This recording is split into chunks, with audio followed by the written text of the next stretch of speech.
My fellow citizens, events in Iraq have now reached the final days of decision. The attack on Iraq has begun. The attack came in waves, cruise missiles. All eyes are on Baghdad this evening. It is the 5th day of the war against Iraq. The hunt for Saddam Hussein is over. There's still a lot of fighting out there, and we've still got some brave young Americans up there inside Baghdad working this problem.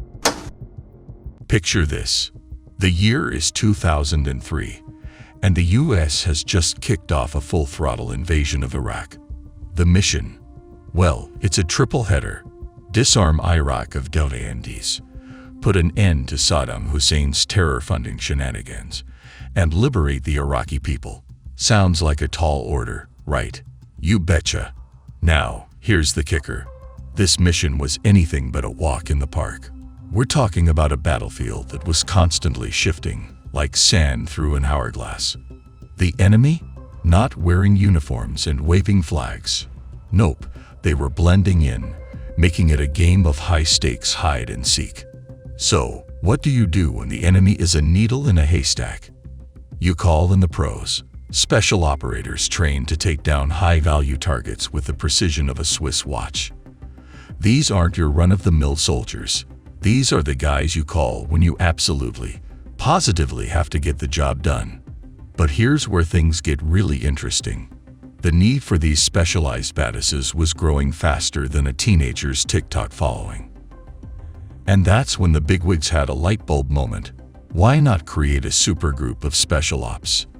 Think of it as the Avengers, but with more camo and fewer capes. Enter Task Force 145.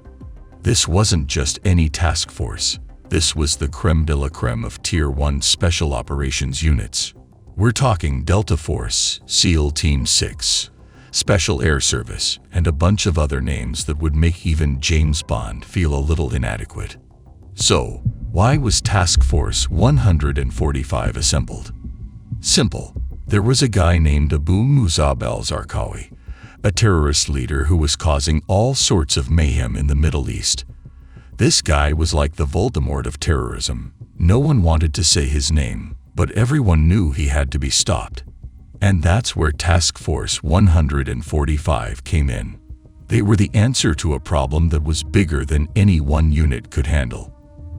A finely tuned machine, built to work in perfect harmony, and designed for one purpose, to get the job done, no matter the cost.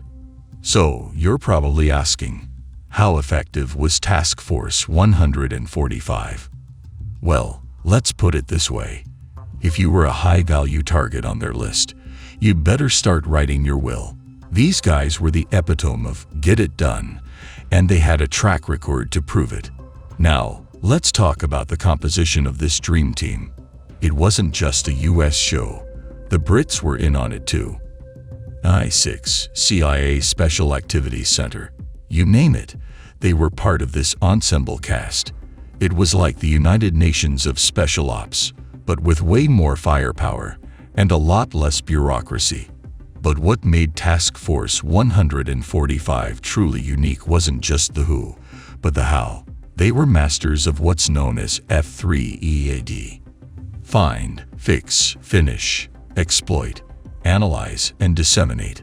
In layman's terms, they could locate a target, lock him down, take him out, and then use the intel gathered to set up their next move. It was a never-ending cycle of kick ass, take names, and then kick even more ass. And let's not forget about their tech.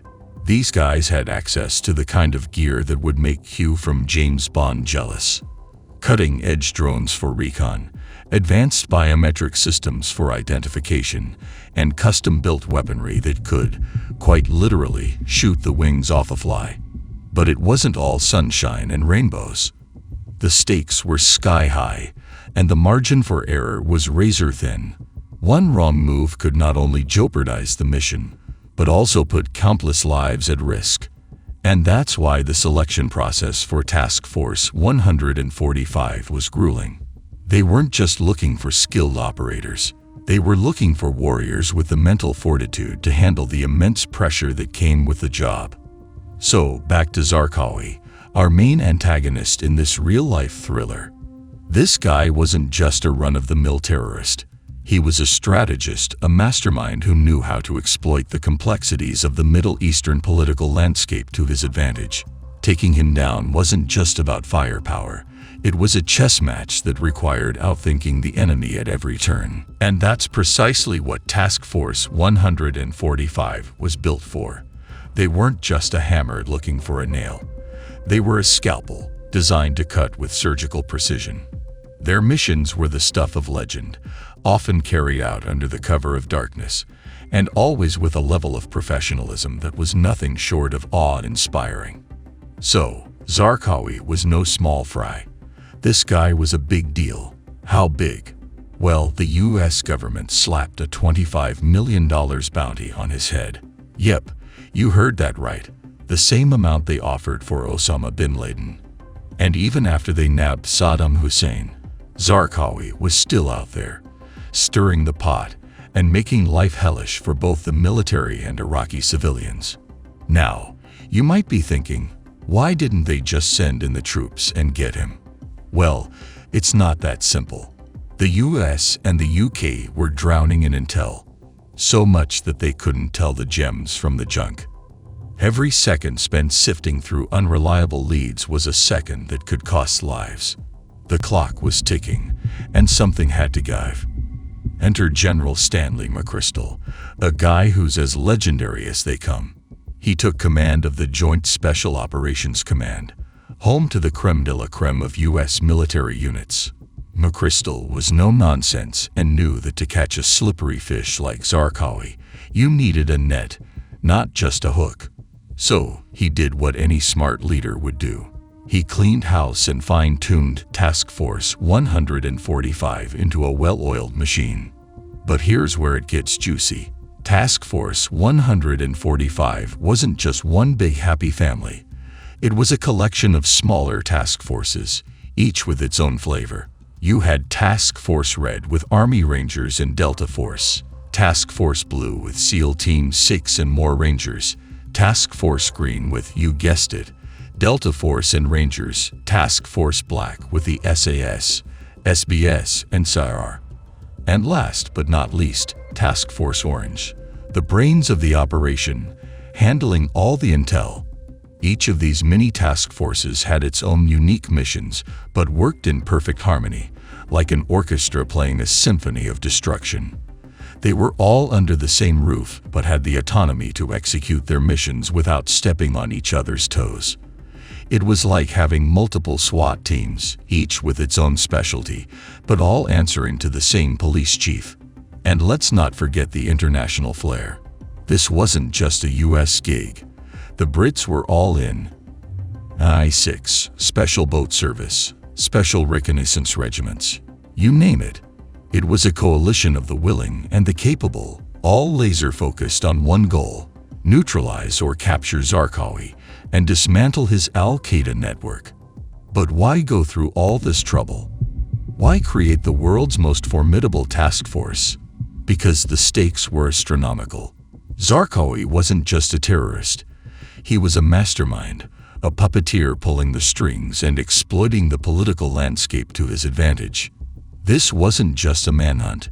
It was a strategic takedown that required a level of coordination and expertise that only Task Force 145 could provide. So, Task Force 145 had a secondary mission too, aside from the main Zarqawi hunt. They were also tasked with disrupting and degrading the operational capacity of terrorist cells in Iraq. And let me tell you, they had the freedom to do it their way. No red tape, no waiting for higher-ups to give the green light. They operated on a concept known as the unblinking eye. What's that, you ask? Well, it's like this. They'd conduct a raid, maybe capture someone, maybe just grab some intel like documents or a laptop. And then, without even blinking, hence the name, they'd use that fresh intel to launch another raid, often within hours. It was a relentless cycle of action, a perpetual motion machine of counterterrorism. By the summer of 2005, these guys were conducting an average of 300 raids a month. That's 10 missions every single day. And each one brought them closer to their main target. Zarqawi. But the guy was slippery, like trying to catch smoke with your bare hands. There were times they'd raid a place, thinking they were closing in on him, only to find eggs still cooking on the stove. Talk about a near miss. But every raid was a goldmine of data.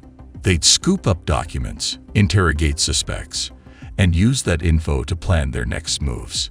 It was like a snowball rolling downhill, gathering size and momentum.